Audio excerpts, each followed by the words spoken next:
गुरुदेव की जय।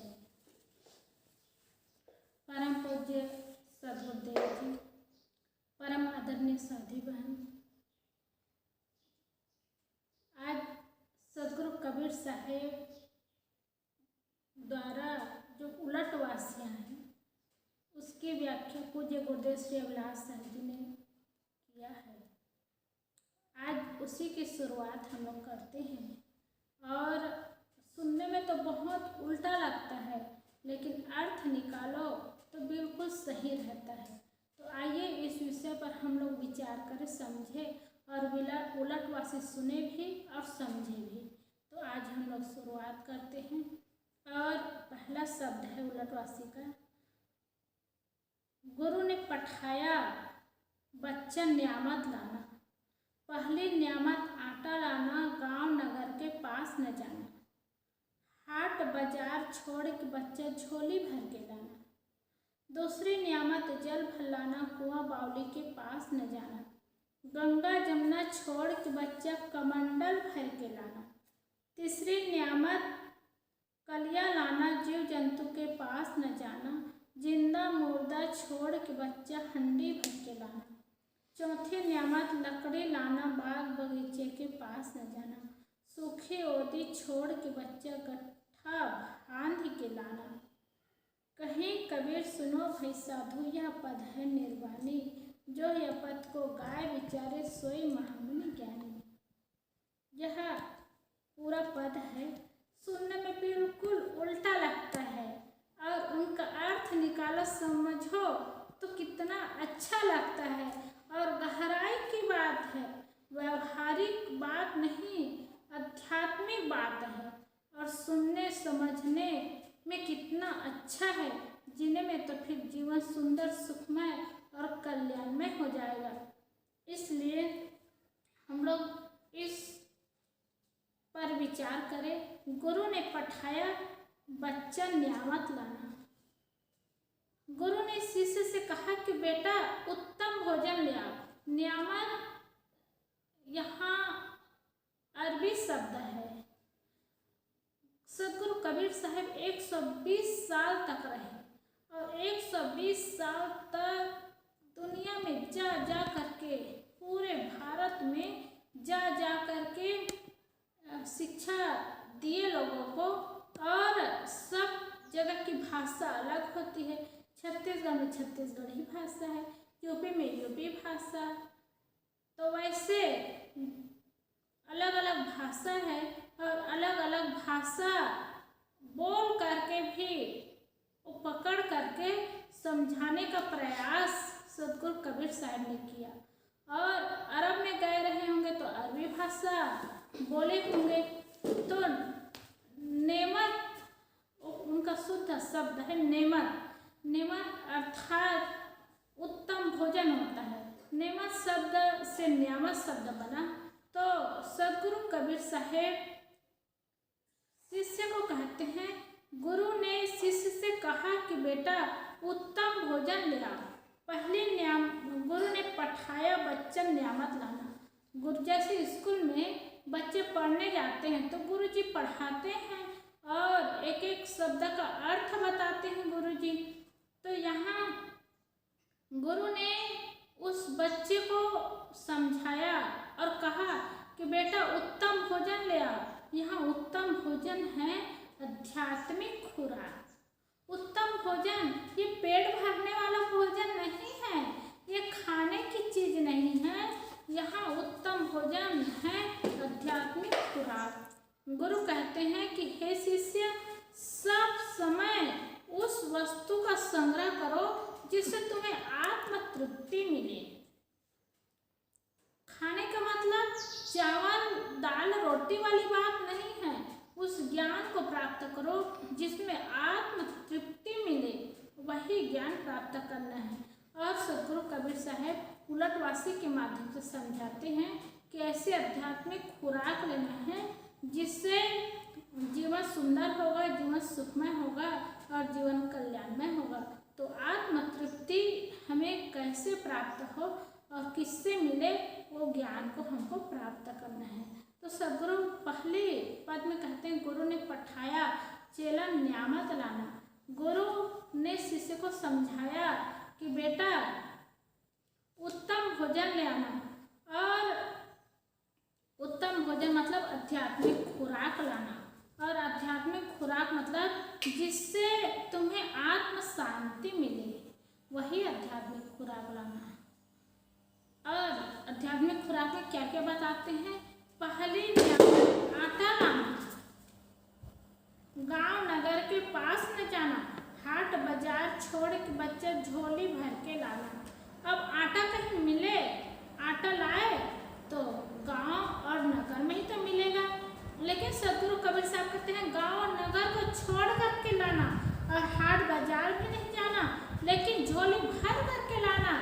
ऐसे आटा लाना, और ऐसे आटा ला करके उत्तम भोजन बना करके तृप्ति करना, और उसी से तृप्ति मिलेगी। तो उत्तम आटा क्या है? उत्तम भोजन का पहला अंश है, उत्तम भोजन का पहला अंश आटा है। सदगुरु कहते हैं कि आटा लाओ, परंतु न किसी गांव में जाओ और न शहर में, हाट बाजार भी छोड़ देना। अब बताओ ऐसे आटा कहाँ मिल सकता है? और किसी को कहे, कोई कहे कि आटा लाना 1 किलो लाना, 2 किलो लाना, लेकिन गांव नगर मत जाना और शहर बाजार मत जाना, तो कहेंगे ये पागल है, आटा कहाँ मिलेगा? गांव नगर नहीं जाएंगे तो कहाँ मिलेगा? सदगुरु कबीर साहब समझाते हैं उस आटा को हाट बाजार छोड़ के झोली भर कर लाना। यह आटा क्या है? यह आटा है अटल आत्मज्ञान का आटा। वो आत्मज्ञान का आटा शहर बाजार में नहीं मिलता है, यह गांव शहर हाट बाजार में नहीं मिलता, यह तो विवेकी संतों की संगत में मिलता है। जब आत्मज्ञान प्राप्त करना है तो हाट बाजार में जाकर के नहीं, वो संतों के पास जाकर के, विवेकी संतों के पास जाकर के, आत्मज्ञानी संतों के पास जाकर के ही वो प्राप्त कर सकते हैं। इसलिए विवेकी संतों की संगत में मिलता है। जड़ चेतन का पूर्ण निर्णय कर लेना ही झोली भरकर लाना है। और झोली भरकर लाना क्या है? पूर्ण निर्णय कर लेना, जड़ क्या है, चेतन क्या है, इसको जानना, परखना और निर्णय करके जड़ से अलग हो जाना और चेतन में मस्त हो जाना, आत्मज्ञान प्राप्त करना, ये झोली भर करके लाना है। उत्तम भोजन का दूसरा अंश बताते हैं, दूसरे नियामत जल भर लाना। सदगुरु कबीर साहब कैसी कैसी बातें कहते हैं। दूसरे नियामत जल भर लाना, कुआं बावली के पास न जाना, गंगा जमुना छोड़ एक बच्चा कमंडल भर के लाना। दूसरी नियामत दूसरा अंश है जल।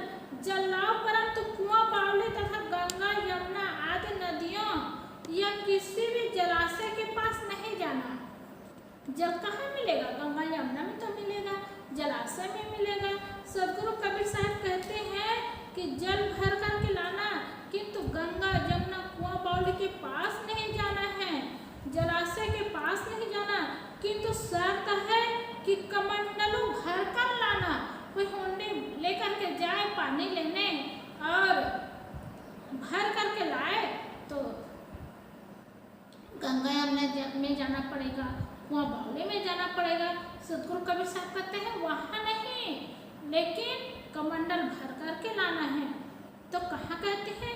यह जल है सार असार का निर्णय करने वाली वाणी।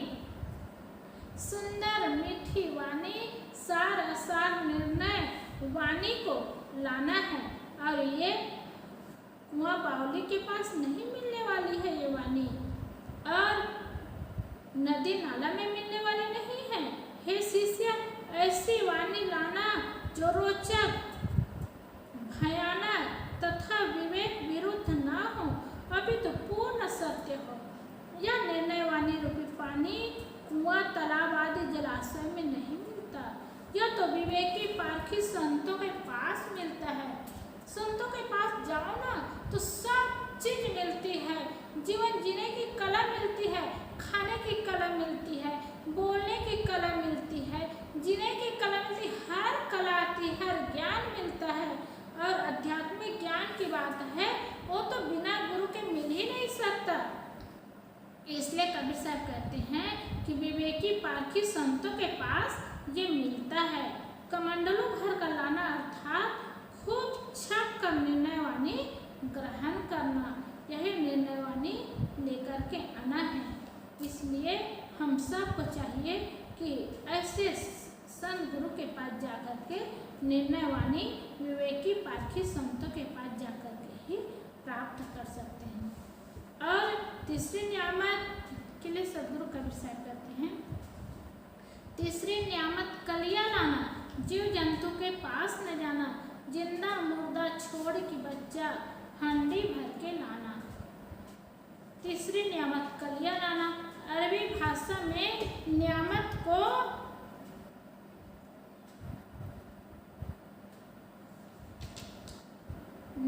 कहते हैं भोजन। कलिया अर्थात उत्तम भोजन का तीसरा अंश है कलिया। अरबी भाषा में पकाए हुए रसादार मांस को कलिया कहते हैं। उत्तम भोजन में जो मांस होता है उसे कलिया कहते हैं। रजोगुणी मनुष्य कलिया को उत्तम भोजन मानते हैं। गुरु ने कहा कि हे शिष्य, कलिया लाना, परंतु किसी जीव जंतु के पास न जाना।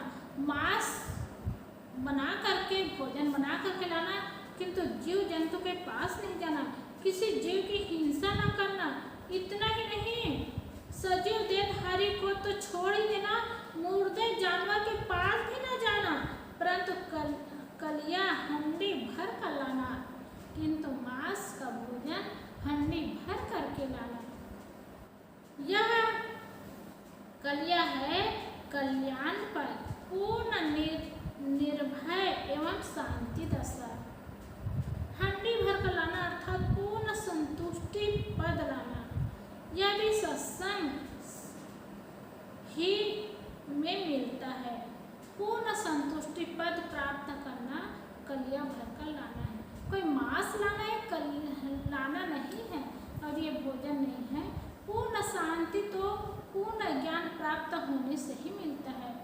नहीं तो आज देखते हैं ना, धन के पीछे लोग कितना दौड़ रहे हैं। धन चाहिए, धन चाहिए, जमीन मकान दुकान के लिए लोग दौड़ रहे, शांति से जीवन नहीं जी रहे हैं और इसीलिए भाग लगा रहे हैं, दौड़ कर रहे हैं। और सदगुरु कहते हैं ये आत्म शांति गुरु और संतों के पास जाने से ही मिलती है। इसलिए संतुष्टि, पूर्ण संतुष्टि पद प्राप्त करना है। और सही में पूर्ण संतुष्टि पद आ जाए ना तो जीवन सुंदर और सुखमय बन जाता है। ये तो हर समय व्यक्ति को दुख महसूस होता है, ये ठीक नहीं है, वो ठीक नहीं है, ऐसा ठीक नहीं है, एकदम अशांत रहता है, संतोष नहीं रहता। और समझदारी आ जाती है तो संतुष्टि मिल जाती है। क्योंकि कहते हैं ना, समय बदलते हुए समय का इंतजार करें और बदलते हुए समय अच्छे समय ला देते हैं। इसलिए संतुष्टि पद को प्राप्त करें। और संतुष्टि पद कैसे मिलेगी, संतोष कैसे मिलेगा? गुरु के ज्ञान प्राप्त करने के बाद ही संतोष मिलता है। इसलिए सत्संग में ही ये सब मिलता है। उत्तम भोजन पकाने के लिए लकड़ी चाहिए। और सदगुरु कबीर साहब कहते हैं, चौथी नियामत लकड़ी लाना, बाग बगीचे के पास न जाना, सूखी ओदी छोड़ के बच्चा गट्ठा बांध के लाना। अब लकड़ी कहाँ मिलेगी? जंगल में जाए और जहाँ लकड़ी हो वहाँ जाए तभी लकड़ी मिलेगी। लेकिन कबीर साहब कहते हैं कि वो सूखी लकड़ी लाने के लिए बाग बगीचे में नहीं जाना है, सूखी ओदी भी नहीं लाना है, लेकिन गट्ठा बांध के लाना है। उत्तम भोजन पकाने के लिए लकड़ी चाहिए, अतः यह उसका मानो चौथा अंश है। गुरु ने कहा कि हे प्रिय शिष्य, लकड़ी तो गट्ठा बांध कर लाना, परंतु बाग वन आदि के पास न जाना और सूखी तथा गीली दोनों प्रकार की लकड़ियों को छोड़ देना। और सूखी गीली लकड़ियों को छोड़ देंगे तो लकड़ी कहाँ से लाएंगे? तो कौन सी लकड़ी है? यह लकड़ी है वैराग्य की लकड़ी। विषयों से विरक्त हुए बिना न आत्मज्ञान चरितार्थ होगा, न निर्णय वाणी का आचरण होगा। विषयों में लोलुपता आ जाए, विषयों में लोलुप होंगे तब आत्मज्ञान हो नहीं सकता, और आत्मज्ञान नहीं होगा तो वैराग्य कैसे होगा? इसलिए निर्णय वाणी का आचरण होगा, आत्मज्ञान चरितार्थ होगा, तभी जीवन कल्याणमय होगा। और आत्मज्ञान चरितार्थ नहीं हुआ और निर्णय वाणी का आचरण नहीं हुआ तो कल्याण और परम शांति के जीवन में प्रतिष्ठित नहीं हो सकते। इसलिए परम शांति के जीवन में प्रतिष्ठित होना जरूरी रहता है, क्योंकि परम शांति जीवन में प्रतिष्ठित होने के लिए निर्णय वाणी का आचरण होगा और कल्याण पद होगा, तभी जीवन सुंदर बनेगा। कबीर साहब कहते हैं कि यह गाया हुआ पद तथा इसका भाव निर्वाणी है। निर्वाण अर्थात मोक्ष देने वाला है। मोक्ष का अर्थ क्या है? मोह का क्षय हो जाना, मोह का नाश हो जाना। जहाँ मोह नहीं होगा, प्राणी में, पदार्थ में, जड़ में, चेतन में, किसी चीज में मोह नहीं होगा, वही तो मोक्ष है। मोक्ष देने वाला है। अतः ऐसे भाव का मनन चिंतन कर आचरण करने वाला महामुनि और ज्ञानी है। हम सबको चाहिए कि ऐसे पद का मनन करे, चिंतन करे और आचरण में लाए, और आचरण में लाने से ही सुंदर जीवन बन सकता है, जीवन सुंदर हो सकता है, सुखमय हो सकता है और कल्याणमय हो सकता है। हम सब के जीवन को कल्याणमय बनाने के लिए, सुंदर और सुखमय बनाने के लिए, शांतिमय बनाने के लिए सदगुरु कबीर साहब ने यह सुंदर पद कहा है उलटवासी के माध्यम से, जिसका अर्थ हम सबको समझ करके उसके गहराई में जा करके जीवन को सुंदर और सुखमय बनाना है। बोलिए सद्गुरुदेव।